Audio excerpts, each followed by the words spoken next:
అసలు వారాహి అమ్మవారు అంటే ఎవరండి? పురాణాల్లో ఎక్కడైనా అమ్మవారి గురించి ఉందా అని అడిగారు. పురాణాల్లోనూ తంత్రశాస్త్రంలోనూ అమ్మవారికి సంబంధించినవి ఎన్నో రహస్యాలు ఉన్నాయి. అందులో ముఖ్యమైనవి 3 ఉన్నాయి. అవి ఏమిటో ఇప్పుడు చెప్పుకుందాం. అప్పుడు మీకు అమ్మవారు అసలు ఆ స్వరూపం ఎక్కడి నుంచి వచ్చింది అనేది అర్థమవుతుంది. అన్నిటికన్నా ముఖ్యమైనది ఏమిటంటే బ్రహ్మాండ పురాణంలో లలితోపాఖ్యానము అని ఉంది. అంటే లలితాదేవి చరిత్ర. మనం లలితా సహస్రనామంలో చదువుకునేది అమ్మవారి చరిత్రే కదా. ఆ అమ్మవారు భండాసురుడు అనే రాక్షసుణ్ణి నాశనం చేయడానికి ఆవిర్భవించారు. అమ్మలందరికీ మూలపుటమ్మ. అయితే దేవతలందరూ అమ్మ మేము కూడా మీకు సహకరిస్తాము అంటే, నాయన మీరు సహకరించలేరు, మీరెవరూ చేయలేరు ఈ పని, నేను నాలోంచే ఒక సృష్టిని ప్రారంభిస్తాను అని చెప్పి అమ్మవారు తనలోంచి ఒక సృష్టిని చేశారు.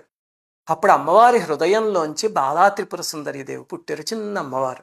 అమ్మవారి బుద్ధిశక్తి నుంచి శ్యామలాదేవి పుట్టారు. అమ్మవారికి, లలితమ్మవారికి నేను అనే ప్రజ్ఞ ఉంటుంది కదా, అహం అని. మన